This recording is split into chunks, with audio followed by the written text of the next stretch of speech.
Welcome back. This is going to be my recap of Dig or Die. And I got to pull the loaner transmission out. This is just so much fun that I just couldn't wait. But big thanks to Josh Sparrow. He loaned me a transmission. So we made Dig or Die. We made a huge burnout. Gained a lot of friends and fans. So I'm going to yank that out, which is boring. Nobody wants to see that. And my transmission is the reason I wanted to make this video. So my transmission's over at Advanced Racing Transmissions, Brian Pickett. He come on board for this repair. He said, man, I want to get this thing right. And I couldn't do it without these people. You know, TKM, Brian Pickett over at Advanced Racing Transmissions, Carolina Performance guys. I mean, these guys have all just chipped in, helped, and done a lot of stuff. So pull this transmission out. Brian sent a guy, come got mine. So I should have my transmission back a couple weeks. And I think I figured out why the truck was doing what it was doing. Yesterday, before I decided to pull the transmission today, we come out here and try to do some two-steps. Hey, you remember that I only had 3 test passes. 2 that night that I put the transmission in Friday night.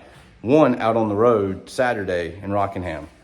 Now, all 3 of those, I didn't stay on the rev limiter long. You know, I hit the rev limiter. As soon as I hit it, you know, it starts bouncing, I let go of the button. And it was building like between 7.5 to 9 pounds. Turn the RPM down at Dig or Die. And if you watch, I was on the brake a lot longer at Dig or Die. So I started thinking about it. Come home, got on the 2-step, left it there for a couple seconds, built 12.9 PSI again.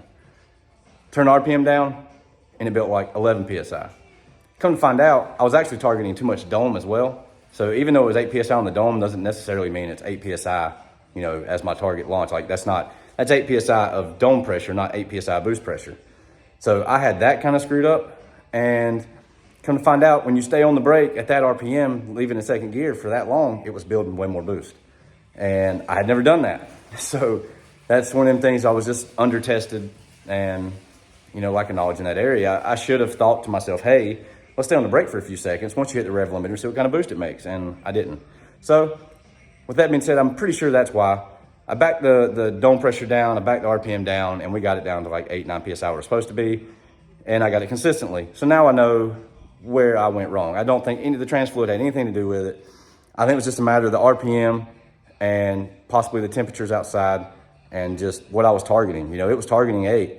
And also, if there's any PID gurus out here, I'm struggling severely with PID settings. I don't have shop air I don't have a way to rig it, so I'm having to use CO2. And I'm struggling terribly. I can't get the PID and the controllers to really get that close. I'm having like a 3 to 4 PSI fluctuation.